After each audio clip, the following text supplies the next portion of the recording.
Well, hello everyone, and welcome back to Bracy Sports Media. My name is Aaron Bracy, and I'm thrilled to be joined today by Hall of Fame basketball coach Herb Magee. Coach Magee has coached Jefferson University for 53 years and has accumulated 1,123 victories, which is second most in college basketball history. He is known as the shot doctor for his expertise on teaching the jump shot and has worked with several NBA players, including Charles Barkley and Jameer Nelson. You can find out much more about Coach Magee and purchase his shooting DVDs, and you can sign up for his camps, although they may not happen this year, for the future, on his website, herbmagee.com. Coach Magee, thanks so much for joining us today on Bracy Sports Media. Not a problem, Aaron. If you like our videos, you can download our podcast wherever you get your podcast, Bracy Sports Media.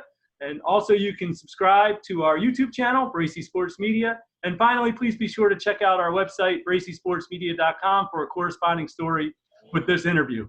All right, Coach, it is a real honor and thrill to talk to you today. I want to jump right into it.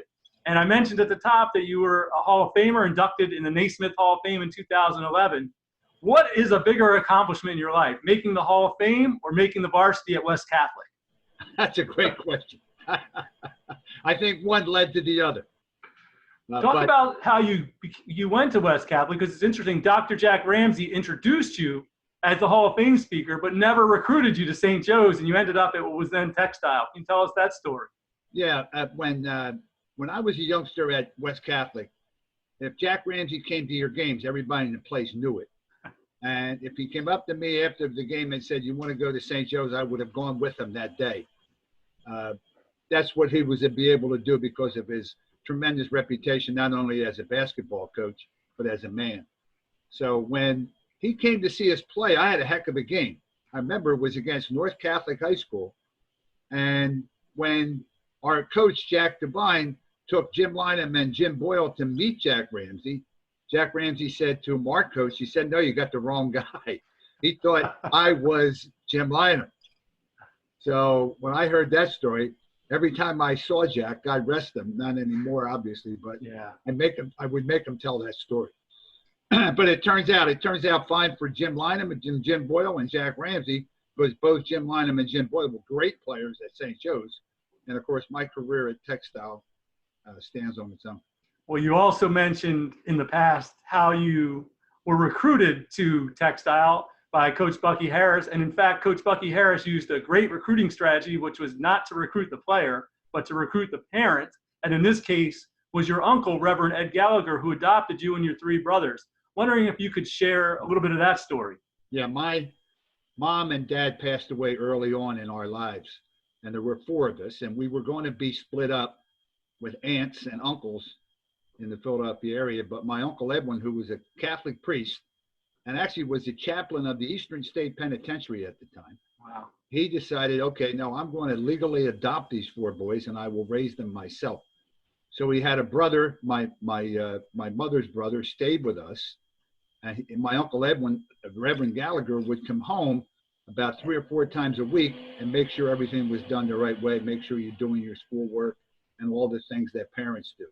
So without him, I don't know what would have happened to me and my brothers, but Bucky Harris at the time knew the story. So instead of talking to my coach or anybody else, he started recruiting my uncle. And my uncle said to me one night at dinner on a Sunday night, I'll never forget, he said, "Okay, Herb, you're going to go play for that Mr. Harris at Philadelphia Textile." And that was the end of that story, because we always did exactly what he said. What a great story. And it worked out for both Textile and for yourself. And we're talking to legendary coach Herb Magee here on Bracy Sports Media. You scored 2,235 points at Textile. And during 1961-1962, you averaged 29.1 points before the three-point shot was even available. What do you remember about that season? And also, what could you have done with the three-point shot? Well, you know, I always tell my own players and my friends, Jim Lynam and a bunch of the guys that I used to play with, I always tell them, can you imagine what would have happened if I had the three-point line? And they all agree. And I tell my players all the time, when they go over 1,000 points or 2,000 points, I make sure to let them know how many points I would have had we had the three-point line. But what I remember most of all about playing for Coach Harris was that as a freshman, when he put me in the starting lineup, he said to me, you have the green light for your whole career, which, Wow. is an option that if you're open, shoot it.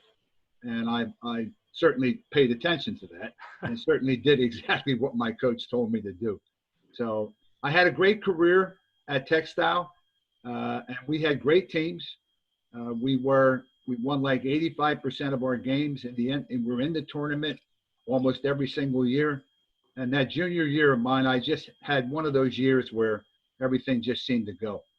For people like myself who've never seen you play, who would you compare yourself to in the modern game that somebody might kind of be able to equivocate what you did and how this person plays? Is there anyone that you ever think of like, wow, that guy kind of reminds me of me? Or even, Well, not really, but you would think that a jump shooter, a guy who could really shoot the basketball like Steph Curry. I'm not saying I'm Steph Curry or was ever Steph Curry, right. but that would be the kind of game that I would have, taking mostly jump shots, mostly using basket screens or a one-on-one move to get open. But I would say that he would be the guy that if I was a young guy right now, I'd pattern my game at. So you finished up a great career at Textile and you were drafted 62nd overall by the Celtics, but you never actually joined the Celtics. Can you tell us that story? Yeah, I can. I was going to go to training camp, and I broke 2 fingers on my right hand. And if I'm going up to training camp without the use of my shooting hand, I've got no shot.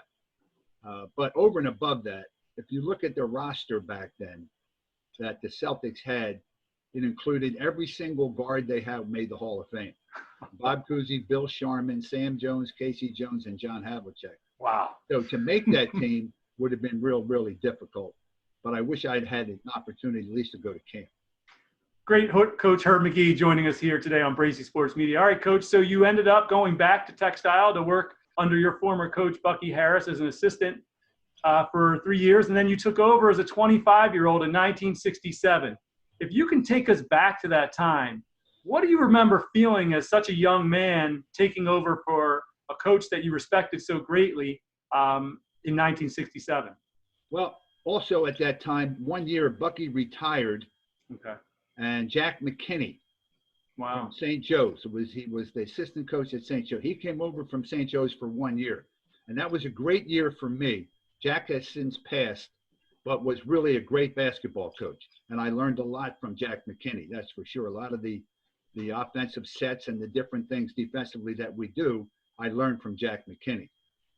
But I had a great opportunity to take over, and I had an advantage because back then we had a JV team.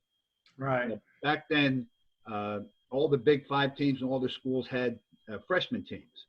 So we had a JV team, and we would compete against the Big Five schools. So I had a chance to hone my skills as a coach early on, right out of college. And the biggest thing about coaching is you have to first prove it to yourself that you can do it. And I did. I proved to myself that I knew what I was doing and I could handle coaching a basketball team. So when I took over, it wasn't that big of a deal. I just jumped from the JVs to the varsity. In fact, just 3 years into your tenure, 1969-70 season, you won the national championship. What went so right during that season, and do you think about that today even? Yeah, I do. I reflect on that a lot because I see not a lot of those guys, but I still see some of those guys, and they come to the games, and we text and talk on the phone. What I remember about that was we really had a great basketball team. We had every single position filled with a terrific player. Couple All-Americans, but over and above that, a real team concept. And I always tell the teams that I've coached over the years, if we could ever approach not just the ability of those guys, but the way they handled themselves each and every single day at practice and for the games. The interesting thing about it was at the end of the year, I was interviewed, and they asked me, what do you think? And I said, whoever interviewed me, I remember saying this. To this day, I remember saying, yeah, it's not that big a deal. We'll probably do it a lot. And that's been only 53 years since we did it. So, or 50 years since we did it. So the team really gelled at the end. We won every game. The closest game we had was a national championship game. We won by 11. The other games we won by 20. One game we won by 48 points. another game by 16, another game by 18. So it really was the way we were as a unit. It was, I think we could have handled almost anybody we played on any level. Well, you did have, excuse me, I'm sorry. Go ahead, Coach. Great basketball team, really was. You did have the one national championship, which is, awesome. And you've also accumulated win after win after win. If I could fast forward to November 19th of this past year, you eclipsed 1,100 career wins. I mentioned at the top that you finished right now at 1,123.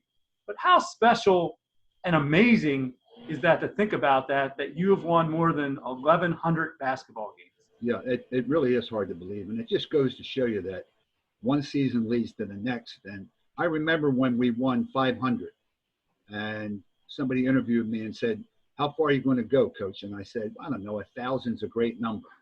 And I'm not even thinking that there was a possibility, because I knew how long and how hard it was to get to 500. But after we hit 1,000, there's no real reason to stop. And next thing you know, we're at 1,100. So I'm very proud of what we've been able to do at the university. I'm happy for the school and for all the players that have played for it. So 53 years, and you've had opportunities to leave, and with your record and your resume and the respect you have in the game, you certainly could have left for bigger schools, bigger salary, but you never did. Why? Well, I never really considered any other school. I interviewed a few times over the years. I was actually offered at 2 or 3 times, actually 3 times, Division I head jobs. And each time I was offered, I turned it down because it would have meant moving out of the area. And this is where my family is. My brothers, I only have one brother left. The other 2 have passed, sadly. But my kids were in school at the time, and it didn't seem like the right thing to do. And I'm glad I didn't. Where I am is where I should be. And one of the cool things about where you are is people have wanted to coach with you, not only play for you, but coach with you. And you've been like a coaching factory from Pat Chambers, who's now at Penn State, Billy Lang at St. Joe's, Steve Donahue at Penn, Dave Duda, who's at St. Joe's and is now at Delaware Valley. How special is it to have that coaching lineage? All these guys have worked under you, and to see them now have success. And I'm sure there are others that I did not mention. Yeah, there were a number of others that you didn't mention. And it is special. The one thing that I think I can do that I'm very proud of is I'm a great judge of character. And all the guys that you mentioned, not only great basketball coaches, but guys of the highest character. And what I've been able to do is talk to a guy, interview him, talk to him, spend some time with him, and be able to figure the guy out. And I can tell you right now that I haven't had any assistant coaches over the years that I'm not real proud of.